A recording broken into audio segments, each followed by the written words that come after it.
டடா! இன்னைக்கு நம்ம வீடியோவில் என்ன பார்க்க போகிறோம் அப்படின்னா, ஹெல்த்தி பிரேக்ஃபாஸ்ட் தான் வந்து பார்க்க போகிறோம். ஸோ ராகியை வச்சு, கீரையை வச்சு எப்படி ஒரு ஹெல்த்தி பிரேக்ஃபாஸ்ட் செய்யலாம் அப்படின்ட்டு பார்க்க போகிறோம். இது வந்து சின்ன பசங்கள்லேருந்து பெரியவங்க வரைக்கும் நீங்கள் கொடுக்கலாம். அண்ட் நீங்கள் டயட்டில் இருக்கீங்க அப்படின்னாலும் ஆஃப்கோர்ஸ் நீங்கள் இந்த பிரேக்ஃபாஸ்ட்டை வந்து இன்டேக் பண்ணிக்கலாம்.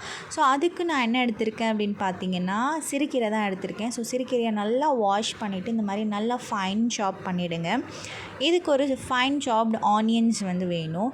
ஸோ அந்த ஃபைன் சாப்டு ஆனியன், அதுக்கப்புறம் நல்ல சாப்டு கார்லிக், ஸோ அதெல்லாமே எடுத்துகிட்டு நான் வந்து லைட்டாக ஆயில் போட்டு அந்த கார்லிக், அதுக்கப்புறம் onion, green chilli 2 green chilli எடுத்துருக்கேன், போட்டுட்டு நல்லா சாட்டே பண்ணிக்கோங்க. இது ஒரு சைடு நல்லா வெந்துக்கிட்டு இருக்கட்டும், அதாவது நல்லா சாட்டே ஆகட்டும். இன்னொரு சைடு வந்து ராகி மாவு வந்து அதில் லைட்டாக ஹாட் வாட்டர், அதுக்கப்புறம் சால்ட் போட்டு நல்லா மிக்ஸ் பண்ணி வச்சுருக்கேன்.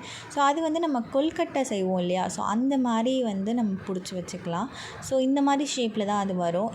அந்த எல்லா மாவுமே இந்த மாதிரி ஷேப்பில் வந்து நம்ம செஞ்சு வச்சுக்கலாம்.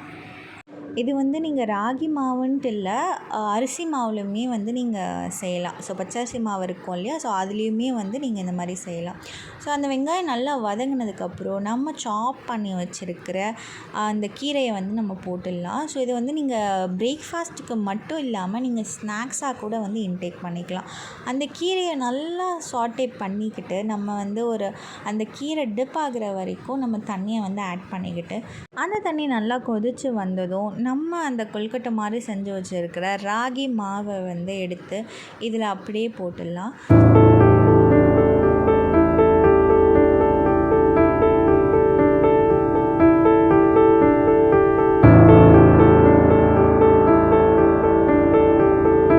ஒரு பிளேட்டை எடுத்து மூடிட்டு இது நல்லா வெந்து வரத்துக்குள்ளே நம்ம இந்த சைடு வந்து கோகோனட் வந்து நம்ம அரைச்சி வச்சுக்கலாம். இந்த மாதிரி ரொம்ப பேஸ்ட்டாக அரைக்காமல் கொஞ்சம் வந்து ரஃப்பாகவே அரைச்சிக்கோங்க. ஸோ அந்த கோகோனட் வந்து அரைக்கிறதுக்குள்ளே இங்கே வந்து நம்ம ஹாஃப் பாயில் ஆகிடுச்சு, அந்த ராகி கொல்கட்டை வந்து ஹாஃப் பாயில் ஆகிடுச்சு. உங்களுக்கு காரத்துக்கு ஏற்ற மாதிரி சில்லி பவுடர், நான் வந்து ஒரு 1 ஸ்பூன் வந்து சில்லி பவுடர் போட்டிருக்கேன், full spoon of chilli powder. அதுக்கப்புறம் நம்ம கிரைண்ட் பண்ணி வச்சுருக்கிற கோகோனட், ஸோ அதுவுமே அப்படியே இதில் தூவி விட்டுட்டு ஒரு 2 to 3 மினிட்ஸ் நல்லா குக் பண்ணி ஆஃப் பண்ணிட்டீங்க அப்படின்னா நம்மளோட ஹெல்த்தி பிரேக்ஃபாஸ்ட் வந்து ரெடி ஆகிடுச்சு.